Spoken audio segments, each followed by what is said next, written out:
Hello everyone and welcome to my second video of the day. This is a little bit more of an in-depth video and it looks at Liverpool's options in the transfer market this time around. In the last few days we've just had the end of the European Championships for under 21s. And there was a lot of really exciting talent that we saw, both people that we knew about and people that we didn't know about. And the tournament ended up being won by Germany, and because they win everything. And thankfully, it wasn't on penalties this time. It was a goal in normal time.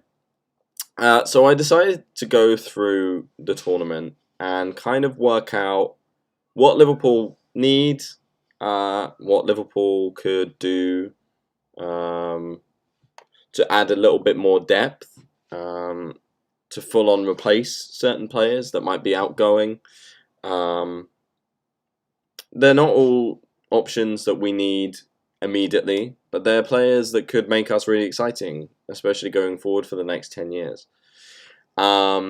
And so this is kind of a list of players that we could and ultimately probably should sign from Euro under 21s from 2021.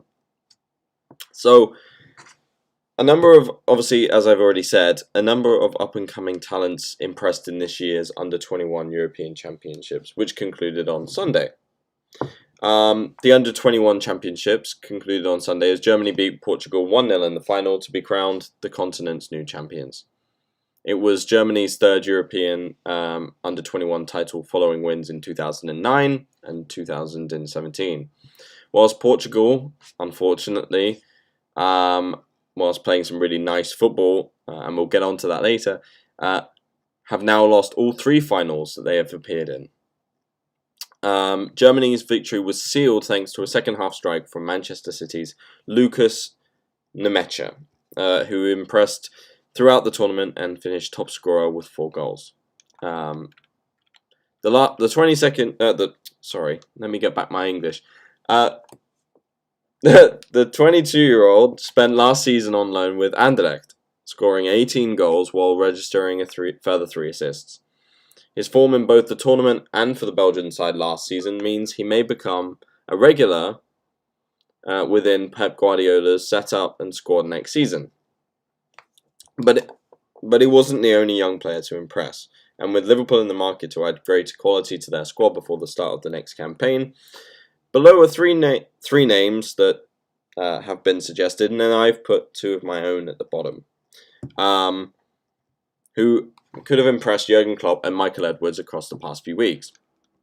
Right, so here we go. So I'll go through the name, the country that they're from, their age, the club that they play at, whether they're on loan or not, and then we'll do a little bit of analysis on who those players are, what positions they play in, what they could do for our squad, all of these things. So the first one, and by the way, before we start, I'm not very good with pronouncing foreign names, so please just cut me some slack. But we're all going to have a laugh, I think, either way. So option number 1 is I'm having problems already. Ridley Baku. Anyway, one of those. I'm going to go with Ridley. Right,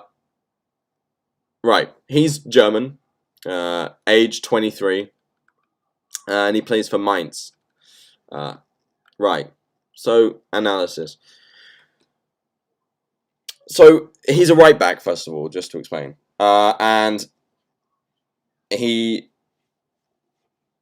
would not necessarily come in to immediately replace our right back. Obviously, we have the best right back in the world, in my opinion. So here's the analysis I wrote. Liverpool already have one of the best young right backs in Europe. Yet with constant talk of Trent moving of moving Trent into midfield, having a backup with different but equally exciting skill set could be appealing. Now, obviously, we've seen in the past week as well, we've had some international friendlies, and Nico Williams, who has been playing right back as sort of a deputy when given chances in cup games or whatever. Nico who's Welsh, played for Wales, the national team, but they played him in a midfield three on the left-hand side. So maybe that gives an indication about what his future is at national team and where what's going to happen with him with us. We kind of are already surmising that he's going to go out on loan before the new season begins. And by the way, the transfer window starts today. So before that door slams shut, we got a good couple of months. But yeah, it'll be really interesting to see where he goes options-wise.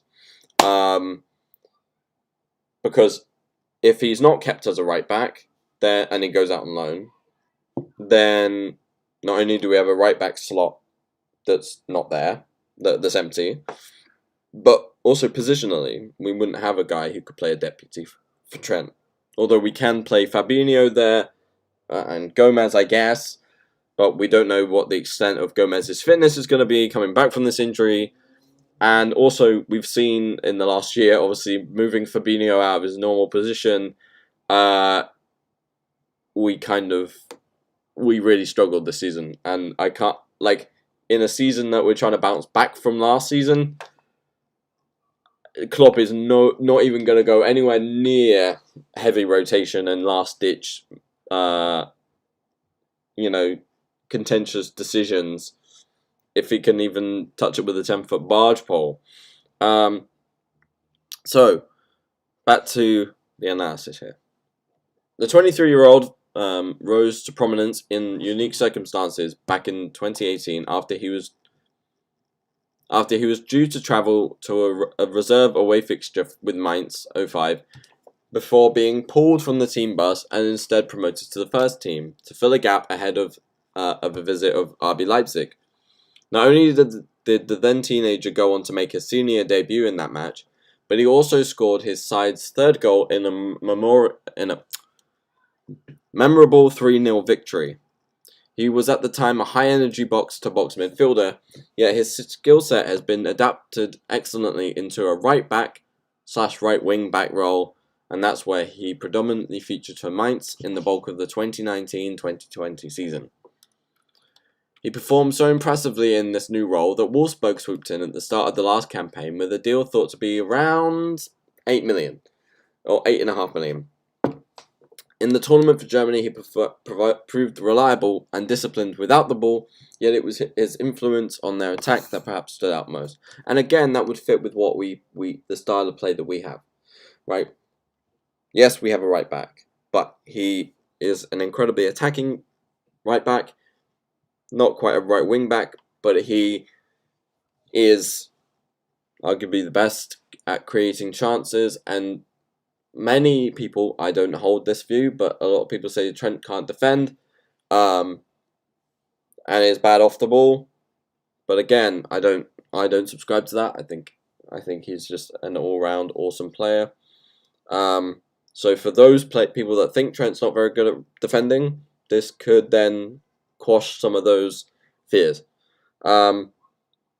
Riddle did a great job of driving up and down the right flank, sprinting and dribbling out opposition defences before swinging in dangerous crosses, again like Trent, or threading through clever, acute passes into the feet of forwards. He finished the tournament having started all 6 matches whilst contributing 2 goals, 3 assists and 12 key passes. Option number 2. Fabio Vieira. Country or nationality? Portugal. Age 21. Club Porto. Analysis. It was a bittersweet moment on Sunday for Vieira as he scooped up the Player of the Tournament award despite being on the losing side in the final with Portugal. The Porto midfielder was selected by UEFA's team of technical observers, and afterwards a member of that panel, Dusan Fitzel, explained their choice. saying, "During the tournament, he was a key player for Portugal, a playmaker who creates a lot of chances, an excellent link between midfield and attack." And that's really an accurate summary of a player who's slowly risen to prominence at Porto. Shining for a club's second team initially before being rewarded with a number of appearances for the first team in the later stages of the last campaign.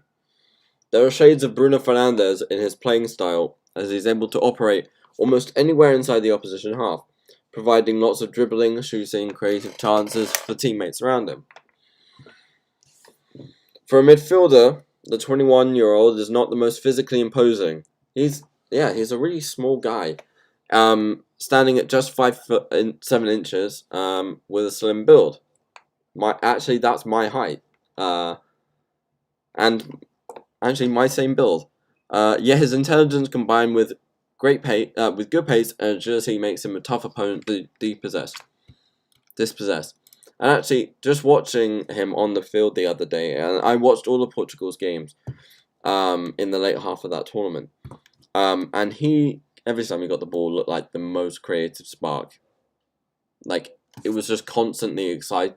There was, exciting moments every time him and a player later, Daniel Bragança, every time they got the ball. Just made that team tick, really. Liverpool currently lack a true creative midfielder, with their most obvious profile, Xherdan Shaqiri, seemingly unfavoured by Klopp and looked at by Lazio now. We've got word that a £6 million bid has gone in, and I think we're waiting for an update on that. Therefore, Vieira could become someone to catch their eye. And he seems like a fairly cheap guy. Like, it would be a good option.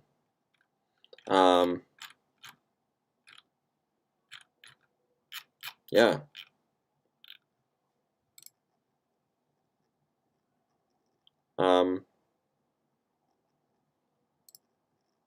Sorry, I just lost my place on the slide.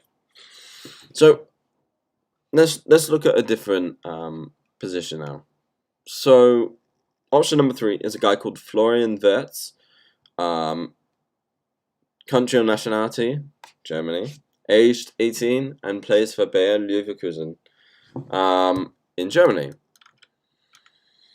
Wirtz was the 2-goal hero for Germany in their 2-1 semi-final victory versus the Netherlands, and he's a player who looks set to have a very bright future, despite his age. Yay! Don't you just love and out of the blue yawn? Don't know what happened there. Despite his age, the Bayern Leverkusen teenager has already established himself as a regular within the Bundesliga's starting 11. Playing over 2,700 league minutes last season, whilst chipping in with an impressive 6 league goals and further 4 assists. That's unreal. Considering he's only 18 and it's his first or second season or something. Because it's normally that these tournaments happen and then they get recognition. Although he's primarily an attacking midfielder, more recently for Germany, he's featured as a right winger. His versatility is one of the most attractive qualities, and he has been used by Leverkusen in both of these positions, as well as in the centre midfield and even up front. His best asset is perhaps his outstanding technical ability. He's great at operating in between the lines and picking up the ball in tight spaces inside the opposition's half. The 18-year-old style of play, added with the fact that he's playing at Leverkusen, has inevitably led to comparison with Kai Havertz. And whilst he has still a long way to go, it's easy to see why there are similarities between the two. The Reds were heavily linked with Havertz prior to his move to Chelsea, yet were ultimately put off by the £75 million fee that it would take to land him. And yeah, I agreed with that. Perhaps they'll see Wirtz as a cheaper option who has very similar profile with a ceiling and has a potential to be just as high. And so we'll give a little bit of a shout out to my co-host Aaron on this one, who had been going on to me for a while to keep out for Daniel Braganza. We should be buying him instead of the guy after him, and that will be revealed soon. And I was trying to be like, Aaron, I'll check him out, but I've never heard of him. Like, what do you expect? And he was like, he's playing in this tournament, and after watching him, I think he's a very good option. Option number 4 is Daniel Braganza. Position, midfielder. Nationality or country, Portugal. Age 22, and plays for Sporting Lisbon. So, this is analysis not by me, but from Breaking the Lines. The website, Breaking the Lines, they do various squad reports and player reports and transfer reports. Talent, yeah, they're talent scouts. And they wrote this about Braganza. And there's quite a lot here, so bear with me. Since Barcelona's golden era, they write, we've seen small and physically meager midfielders like Xavi Hernandez, Luka Modric, and Andreas Iniesta showing up and stealing the show. Now there is another one of those midfield wizards showing up in Portugal, playing for Sporting by the name of Daniel Braganza. Born in, and again, forgive me for the names, Fazendas de Almerim, in the Santarém district.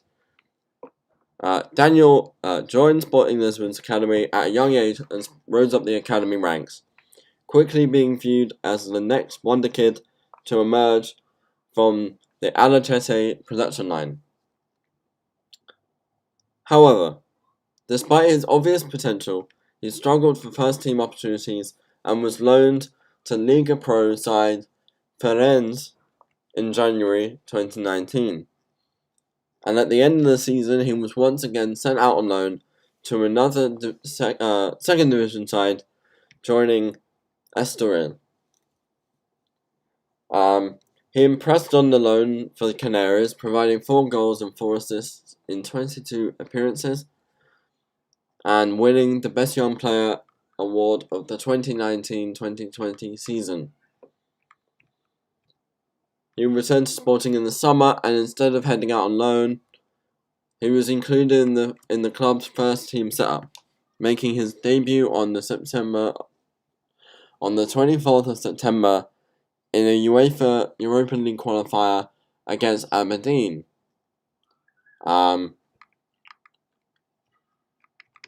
He then played 25 minutes in a 2-0 victory from the bench against Pacos de Ferreira.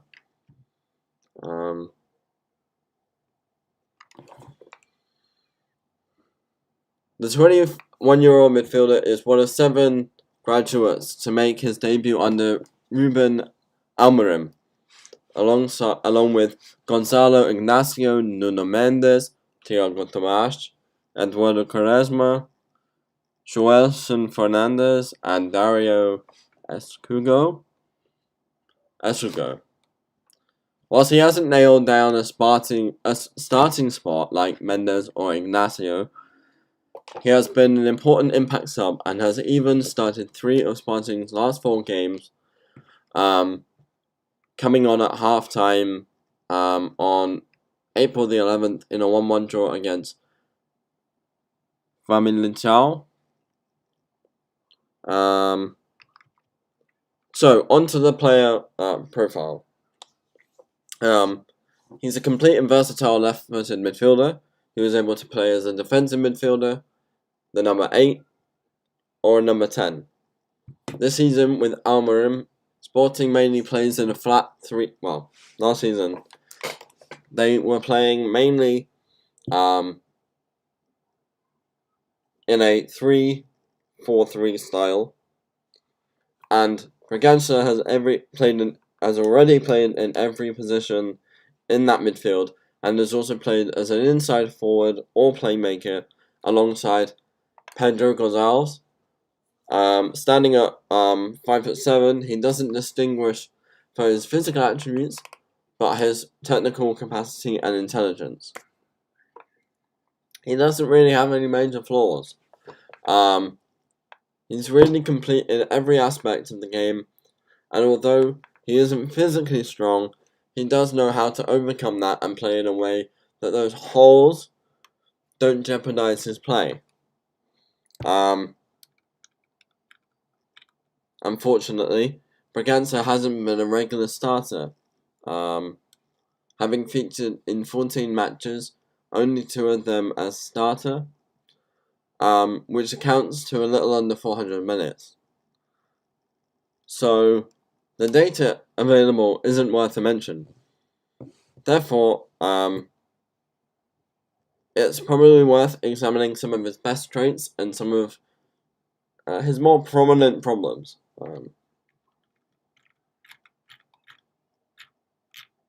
Right.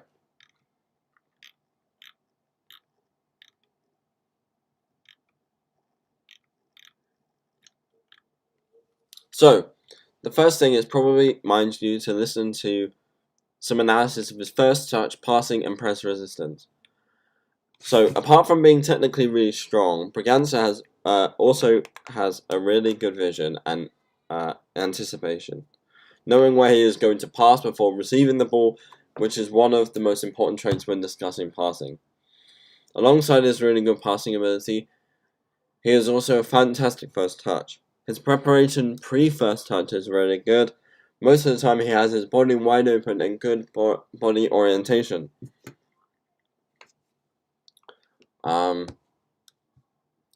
He has the added ability to quickly turn with one touch, opening him up to a lot of passing lanes.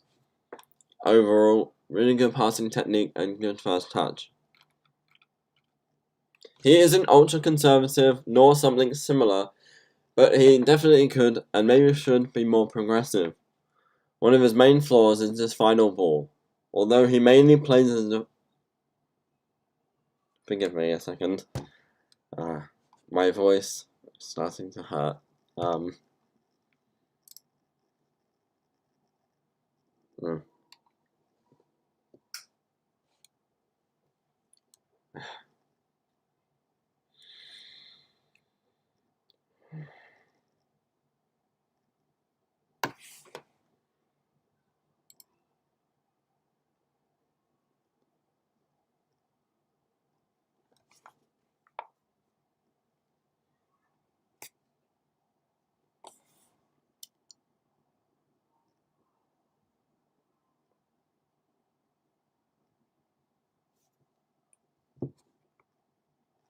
One of his main flaws is his final ball.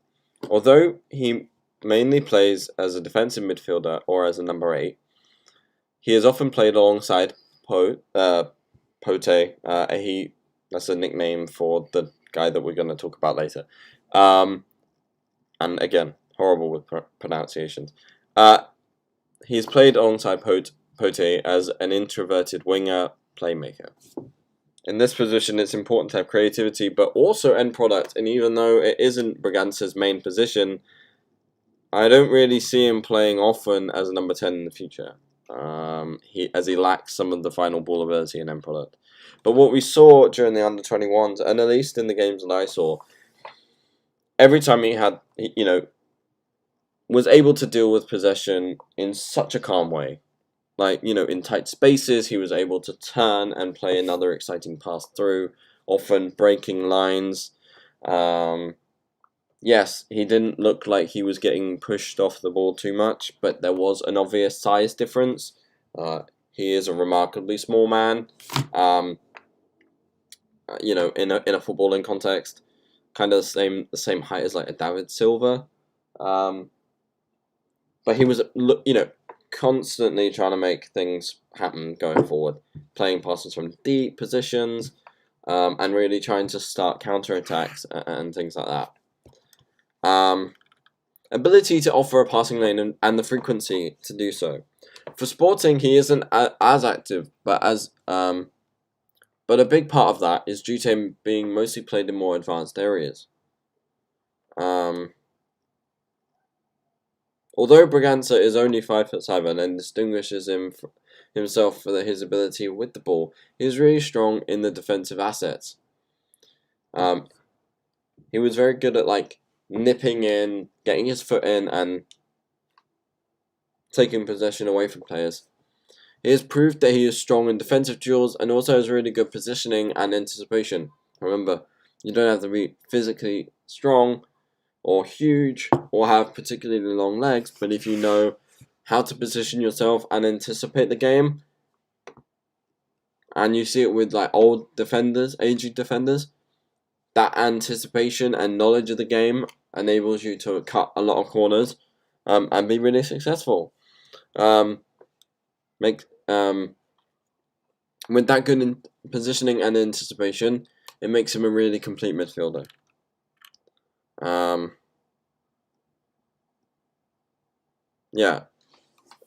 Again, this is all from Break the Lines. So they go on to talk about his flaws. They say he lacked some final ball ability and end product when playing in an advanced position. He also lacks more progressiveness and aggressivity, especially when playing for Sporting. From what I can see, his biggest problem is his mentality in the game. Due to his young age and inexperience, he has the right attitude without the ball, but then he tends to play safer with the ball. For Portugal in the under-21 Euros, he showed a lot of confidence and was able to shine. However, for Sporting, he hasn't been as confident and doesn't impact that much. Again, I saw him break into the box and misplaced the last pass. Break the Lines end by saying, once he's able to play more regularly and consistently, I believe this small issue will be gone and he will be able to perform better. Last but not least, Bragança is a little too one-footed, overusing his left foot, which can make him quite predictable sometimes.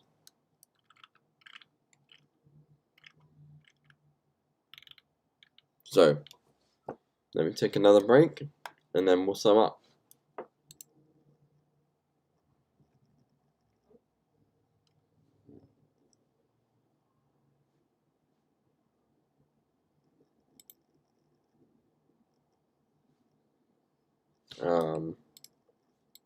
Here we go. Right. Conclusion. Bragança's best position is as a defensive midfielder.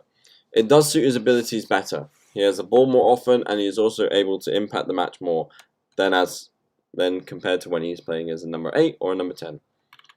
He's finally broken into the first team and demonstrated his fantastic talent for his boyhood club. João Mario is on loan from Inter Milan, and although Sporting is negotiating his transfer, if he leaves, Bragança is the man to assume his role and shine alongside João Paulinho. Sporting have a bright, albeit raw talent in their hands, but they have to handle him properly and make the best out of him and help him reach his potential. And to sum up, Bragança has an extraordinarily high ceiling. This is my sum up, by the way. And at 21 years of age, the sky is the limit for him. He is a uniquely gifted midfielder with the capacity to play in a variety of positions. And whilst he may not last long at the Estadio Jose Alvalade, if he keeps up his level of performances, he has the chance to write history with Sporting by helping them end their title drought and achieve greatness. Well, they've won the league, so there we go. And that's him there. Option number 5. Pedro Gonçalves. Portuguese, 22. Height and weight, 1.73 meters, 65 kilograms. Sporting Lisbon is his club. Previous clubs, he was at Fidalgo FC between 2006-2008. At GD Chavez between 2008 and 2010. At Sporting Club Braga between 2010 and 2015. But he was at Valencia between 2015 and 2017. at Wolves between 2017 and 2019, and 2019-2020 he was at Famalicão, and this year he's been playing for Sporting. He is originally a Sporting Club Braga and Chaves Academy product. Yeah, as I said above, he's moved many times in his career, and he's still only like 22. So it shows that he already at this point is willing to go the long way around to get to where his eventual goal. In 2019, Famalicão was promoted.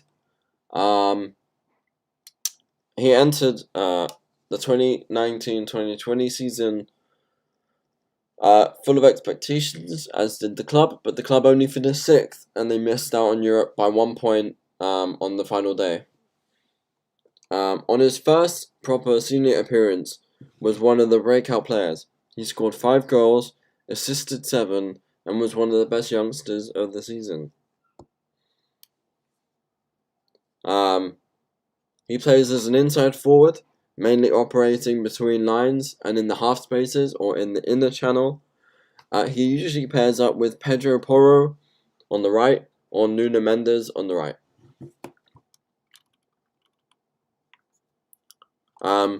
Pote, a nickname, who stands at 1.73 meters, which is about 5'8", doesn't distinguish himself for his physical nor his technical attributes, even though he is technically really good. He mainly stands out for his intelligence with and without the ball. 15 goals in 20 league appearances.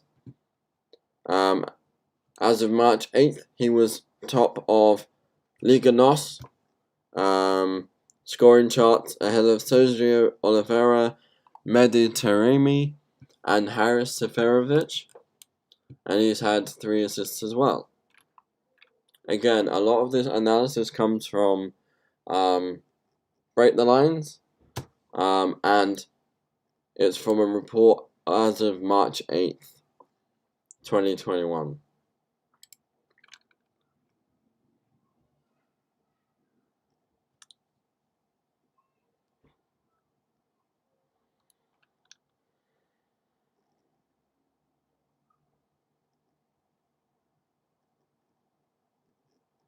He is a leader in terms of goals. 14 for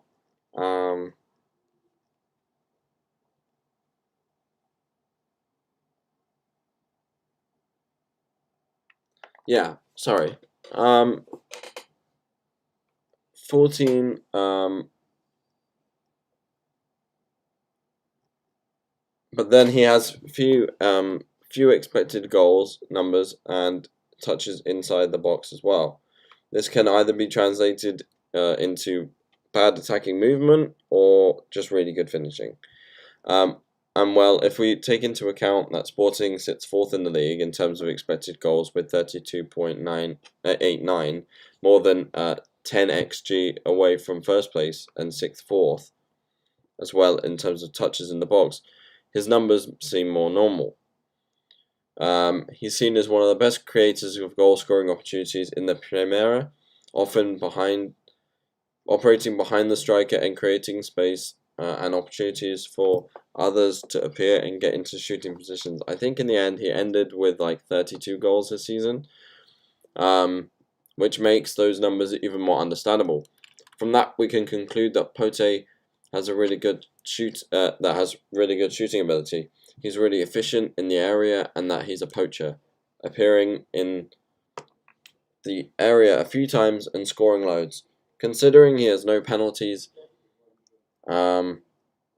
attempted nor scored, and just 4 of his 15 goals were from outside of the box, it of course means that he has scored 11 times inside the box, but that shows that he has a real goal-scoring edge to him. He is a fox in the box, so to speak.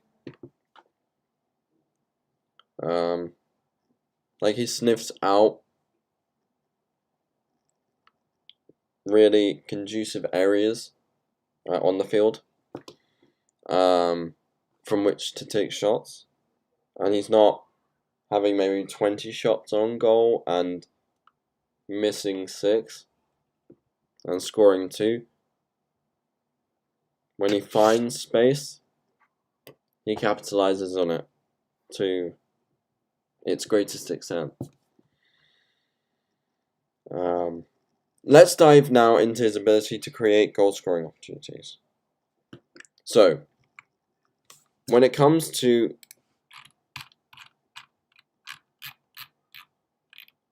his shooting and attacking movement, data showed us that again from breaking the lines, shows us that he overperforms in terms of expected goals by quite a bit, and that he needs few touches on the box to score, which means that he has good shooting ability. He has good attack positioning, knowing perfectly when and where he should be able to score, and he also times his runs really well. So now there are 4 different situations. 3 of them resulted in a goal, in which we can see different actions and scenarios. They exemplify what I've just said.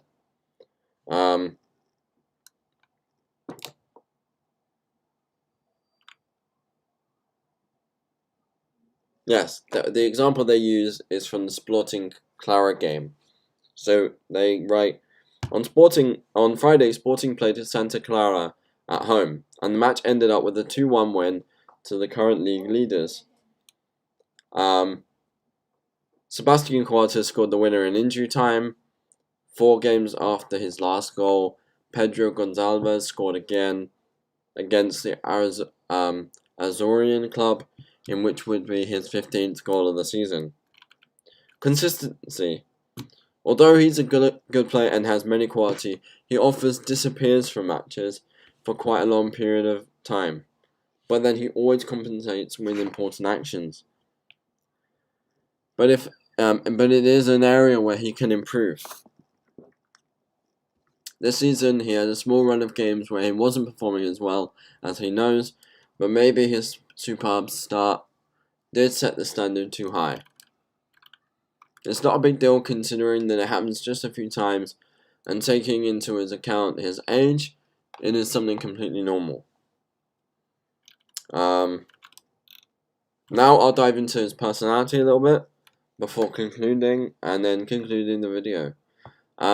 So if you've liked the video so far, please like and subscribe. Share it to those that you think might be interested. And leave comments on what you think on us looking at him. From the reports I've seen, he'll be around like 55 million. That's his release clause. And I kind of want to get people's thoughts on what I've said, the analysis, his flaws. I want to know,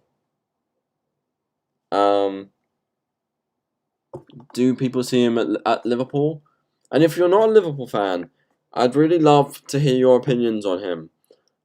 Whether you think your club should get him, whether your club will get him, whether your team and whether your fellow fans would really like your club to go for him. Yeah, I'd love an outsider's approach and opinion as well.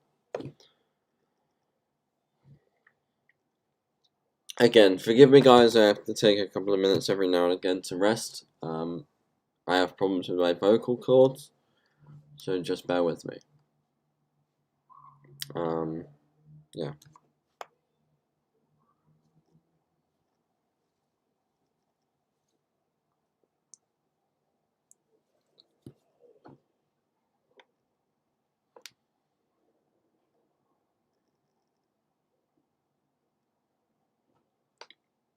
Now I'll quickly dive into his personality a little bit. Oh wow, my eyes have gone really red. Shouldn't have probably rubbed them. From what we can see and notice, again, this comes from the Break the Lines article. From what we can see and notice, Pote has I need to learn that nickname, man. If he comes to us, I need to learn. Pote has a really good and strong mentality, focused and tenacious, always looking to do better and really competitive. I feel like in the past, we've bought signings that were meant to be rotational, and then when things have not come off, they've lost their heads have dipped, and they haven't necessarily been able to then bounce back quickly. Although I don't doubt their good heart and their good intentions. Let me be clear on that one. Thinking of you, Irigi, and Shaqiri. Yeah. In game wise, he is really really competitive, fighting a lot and also arguing a lot with opposition and also referees. Again, we're a team of shithousers as well. Robo and that. Let's not get too uptight about whether we go after refs or other players, and it would be nice to see some spark on the field. Again, not saying that we lack spark, but can't go wrong with it. I think let's increase it a little bit more. Pope plays for the team, with or without the ball, putting his club ahead of himself, which is really important. And so, let's conclude this and then the video in total. To summarize, Pedro Gonçalves, as I mentioned, has a lot of qualities and is already a really good player. He mainly stands out for his intelligence, vision, spatial awareness, and attacking movement, but it also has good shooting, passing, dribbling, and first touch technique. He has been one of the most crucial players for Sporting this season, and whilst he may not be able to beat out the likes of Diogo Jota and Bernardo Silva for a Euros roster spot, he will certainly be involved in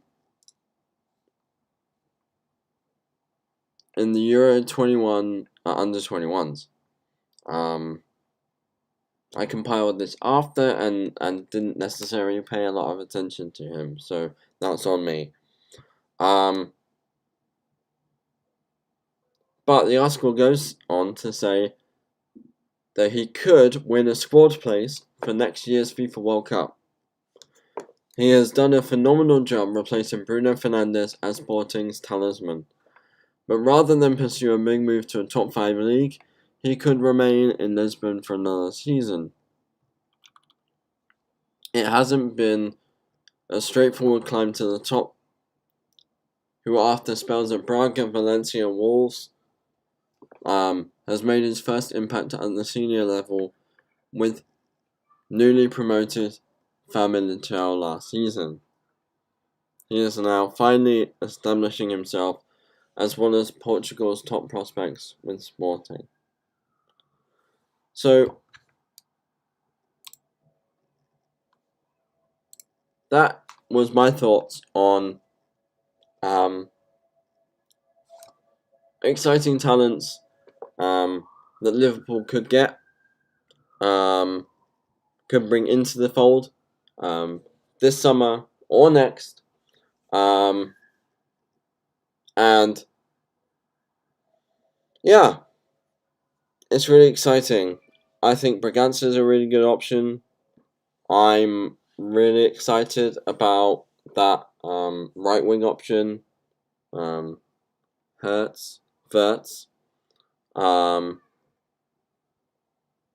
Yeah. I also would like to look at that German right back a little bit more. I think he would be really good. We brought in Nmecha as rotation and backup for Robertson, although we've not seen him play a ton because he got COVID. And I think having another hard-working, technically gifted, young right back to cover Trent without sacrificing Fabinho or Gomez would be a really good option. So I'm going to end it here, guys. I hope that you enjoyed the video. Again, like I said earlier, leave your thoughts, comments below. hit the like button, hit the subscribe button, and fundamentally, even if you're not a Liverpool fan, let me know what you think about those players and whether your team ought to go for them, will go for them, and what you guys think you need as well. It'd be really good to have a discussion about what are the big teams and what players do the big teams need to have a good season. So I'll stop the recording here. Everyone, take care, and I'll see you all later. Bye bye.